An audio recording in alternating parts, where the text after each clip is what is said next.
Halo, gua Rici Raka dan ini Rekam Jejak.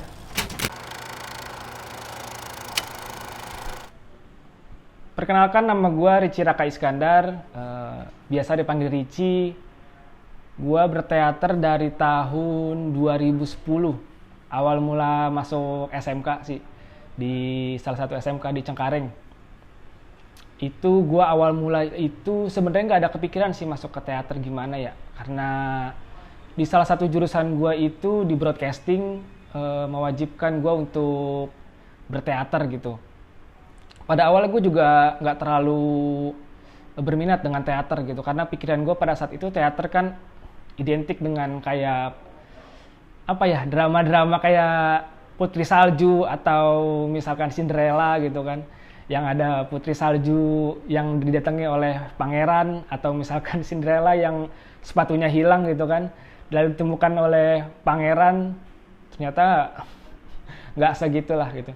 Pas pikiran gue ini, oh kok begitu teater ya, akhirnya gue masuk ke teater dan ternyata jauh berbeda dengan apa yang gue pikirin. Kata gue, ini mana Putri Saljunya, kata gue, mana pangerannya gitu kan. Ternyata di cara pelatih teater gue untuk, kebetulan pada saat itu main naskahnya sih Hanya Sunyi Kesunyian ya, yang dimana naskahnya itu tentang anak jalanan yang mencoba untuk mencari keluarganya gitu, dan latihannya pun nggak seperti yang gue duga lah gitu. Ada latihan duduk jongkok, lalu itu, dan durasinya menurut gue sih agak lama ya.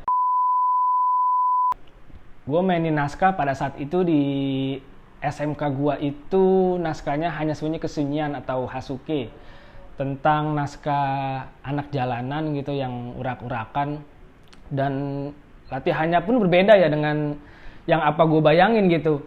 Ternyata ada latihan, mungkin tuh cara pelatih teater gue ya untuk pola latihannya lah, dengan yang jongkok, berdiri, telentang gitu. Terus kata gue, ini latihan teater apa? Kata gue, kok begini? Kata gue, mana Putri Saljunya, mana pangerannya gitu kan. Terus pas gue lihat, ini latihan apa? Ternyata itu pola latihan dia untuk membiasakan suatu adegan yang memang tuh ada jalan jongkoknya, ada berdirinya, ada tengkurapnya, dan itu memang ada di adegan. Terus ada sukacitanya sih, banyak sih pengalaman gue di teater. Dari mulai ya pasti pertentangan orang tua ya, gimana pada saat itu kan namanya pelajar, pasti nggak mudah lah untuk diminta izin oleh orang tua itu sendiri. Bagaimana namanya dulu SMK kan, orang kita pulang abis maghrib aja udah dicariin gitu. Terus pasti banyak pertentangan yang nggak boleh, akhirnya nggak boleh. Cuman gue tetap tuh, karena pada saat itu latihannya tiap hari ya. Dulu gue itu pola latihan pas zaman gue latihan SMK itu tiap hari tuh selama 1,5 bulan kalau nggak salah, 1,5 sampai 2 bulan. Itu tiap hari. Awalnya orang tua nggak ngizinin gitu, dan sempat muncul pertentangan juga sama orang tua itu sendiri. Gimana, sempat juga sih orang tua gue bilang, kamu milih teater atau keluarga gitu. Lah kata gue, lah pasti keluarga dong, nggak mungkin saya milih teater gitu kan. Cuman kan ada tanggung jawab di situ yang gue pegang pada saat itu. Gimana gue udah terlanjur terjun kan di situ. Gimana akhirnya gue mencoba untuk meyakinkan orang tua gue, sempet drama sih pastinya. Gimana orang tua gue nggak ngebolehin, dan itu gak gampang juga. Selama 2 mingguan itu gue sempat ditentang gitu kan, jangan teater, tapi gue bandel lagi, teater lagi.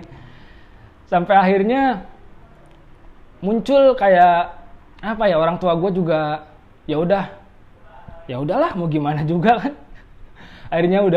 Sampai akhirnya kan dari sekolah juga nerbitin surat undangan untuk orang tua yang datang nih gitu. Sekali kan gue juga pengen nunjukin gitu ke orang tua gue juga, bahwa ini loh hasil yang gue dapat dari 1,5 bulan latihan tanpa henti.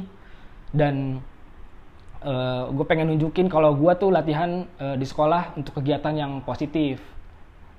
Namanya mental anak SMA ya, pada saat itu gue sempet goyang juga tuh. Dan gak gampang juga kan untuk sempet nyerah lah gitu. Ya udahlah, gue kalau untuk emang nggak boleh. Cuman akhirnya nggak tahu kenapa gue agak merasa nyaman. Akhirnya diterusin. Ya udah sampai akhirnya gue pentas, orang tua gue datang dan ya udah, papa kamu bolehin untuk berteater gitu. Pas kelas 2, cuman pas kelas 3 mungkin sempat muncul perdebatan lagi tuh waktu itu tuh, karena mau UN juga kan. Mau UN.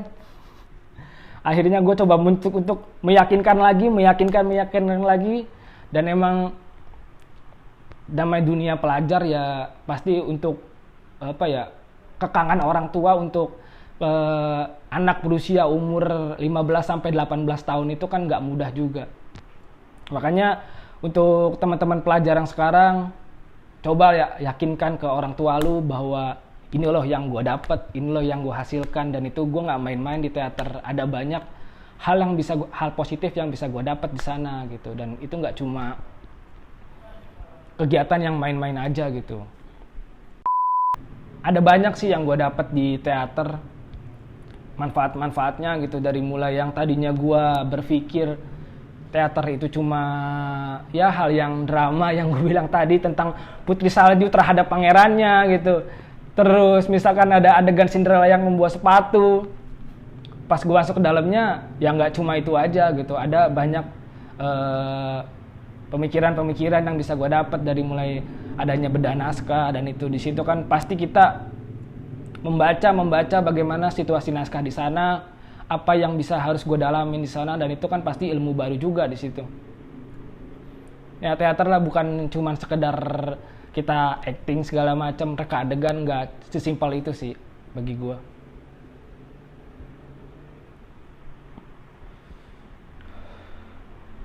Terus pas lulus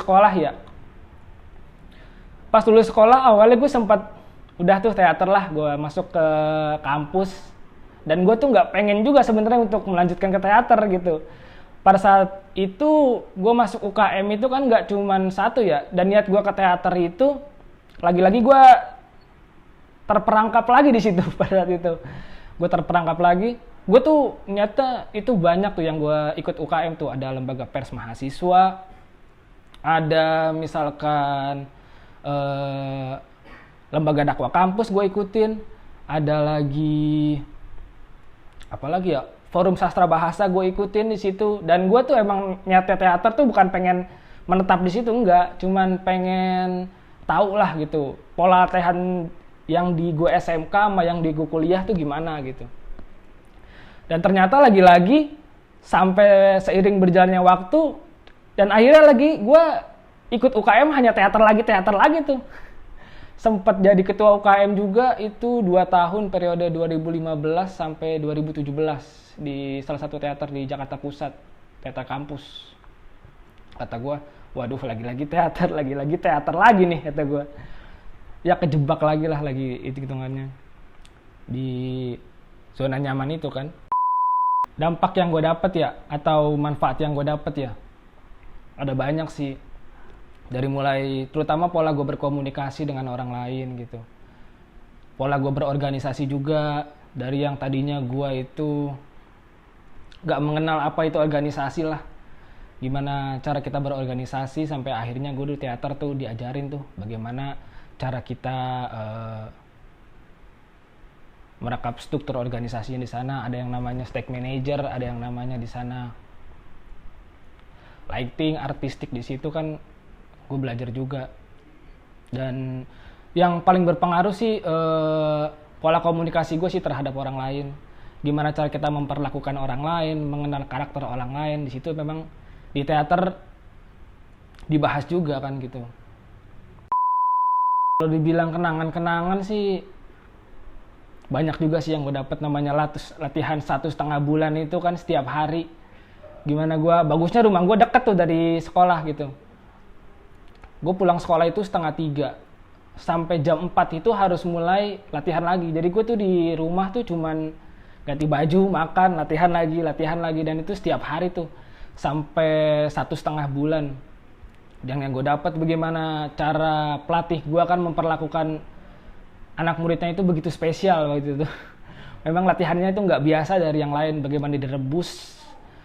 Teater bisa menggodok karakter-karakter si siswa pada saat itu yang nggak mungkin bisa didapat di eskul lain.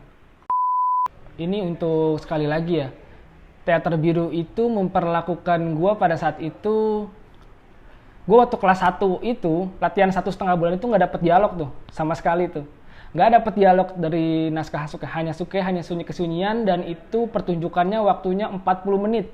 Dan itu gue nggak dapet dialog sama sekali 1,5 bulan, hanya blocking kan di sana, lari ke sana kemari, ada blocking yang mungkin lompat, tengkurap, jongkok segala macem, sampai joget-joget karakter anak pang atau anak jalanan gitu kan.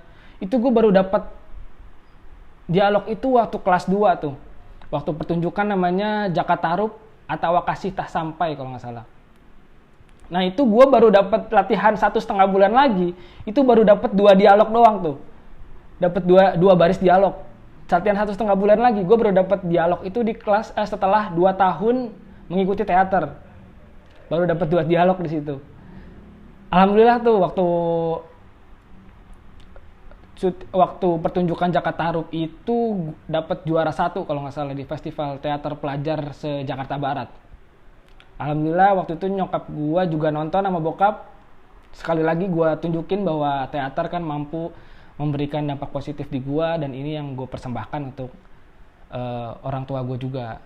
Setelah lulus dari sekolah sih gue lagi kan masuk ke daerah ranah teater kampus ya. Itu sempat mengikuti beberapa pertunjukan, waktu itu sempat berapa pertunjukan ya di teater kampus itu. Ada 4-5 pertunjukan, dan mungkin ya sekali lagi kan gue terjun di dunia teater waktu itu teater kampus bukan suatu hal yang baru gitu. Karena dari sekolah udah pernah merintis teater, jadi gue ketika masuk ke dunia teater yang di teater kampus itu agak nggak kaget lah gitu. Gue udah tahu bagaimana blockingnya segala macem, cara kita olah vokal, olah suara, olah segala macem. Di teater kampus itu memang pola latihannya sih agak berbeda sih dengan yang teater sekolah gitu. Memang cara mendidiknya kan juga beda antara teater kampus sama teater sekolah. Dan memang basically pada saat teater sekolah itu di pelajar di Teater Biru 42 gue mendapatkan banyak basic atau hal-hal dasar dalam teater yang menurut gue itu penting banget, dari mulai olah vokal, olah rasa, olahraga, gerak tubuh segala macem. Itu gue didapat pas teater sekolah. Bagaimana gue di Teater Biru 42 itu. Jadi ketika nanti gue terjun lagi main teater di teater kampus, ya hal-hal dasar itu udah gue dapat di teater sekolah yang gue dapatkan di teater SMK atau di Teater Biru 42. Kalau percintaan di teater sih gue sih mungkin baru didapat kelas 3 ya. Setelah gue 3 tahun berteater di teater sekolah, sempatlah ada percintaan juga waktu kelas 3 sama teman kelas gue sendiri juga. Dan itu ya alhamdulillahnya bagusnya gue pacar gue itu di teater juga, di Teater Biru 42. Jadi untuk hal-hal yang itu nggak terlalu masalah sih. Kebetulan ikut teater juga, ikut pentas juga di teater yang sama, jadi kita sama-sama memotivasi lah. Pada saat itu kan kelas 3 untuk menghadapi UN juga ya. Jadi ya sama-sama menyemangati di teater sekolah, di eskul, ya hal-hal remaja sih. Kalau dibilang masih pengen berteater sih masih sih. Cuman kan ketika sekarang gue udah bekerja gitu, waktu yang membuat gue untuk mengatur waktu yang gimana nih nanti gue bekerja, gue segala macem. Kalau dibilang pengen gitu, cuman ada butuh sedikit ekstra waktu yang gue harus sempetin nanti nih gitu. Cuman kalau dibilang pengen nih, gue masih pengen berteater masih gue. Ya, untuk para pelajar yang sekarang masih berteater gitu, cobalah kalian meyakinkan orang tua bahwa apa ya, yang ketika nanti gua berteater itu bukan cuman main-main nih, ada hal-hal positif yang gua dapat di sana, ada hal-hal yang nggak dapat gua di sekolahan. Ini ada banyak hal-hal yang mungkin yang bisa lebih gua dapat di teater gitu, dan itu ada banyak sekali dan itu nggak dapat di sekolahan. Ketika nanti lu bagaimana berkomunikasi, lu mengenal ilmu-ilmu baru di teater yang mungkin nanti di sana nggak ada didapat di sekolahan gitu. Tetap semangat lah. Coba yakinkan orang tua lu, coba lebih yakinin lagi keluarga lu bahwa teater bisa membawa dampak positif buat secara gua pribadi gitu. Dan jangan sampai teater itu menghambat pendidikan kalian lah gitu.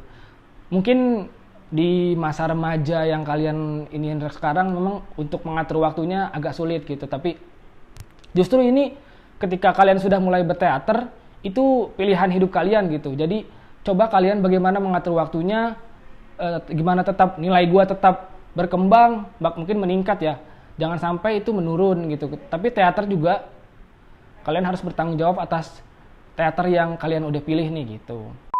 Oke, itu aja dari gua. Jangan lupa nonton YouTube Teaterpedia, like, comment, and subscribe. Dukung terus Teaterpedia.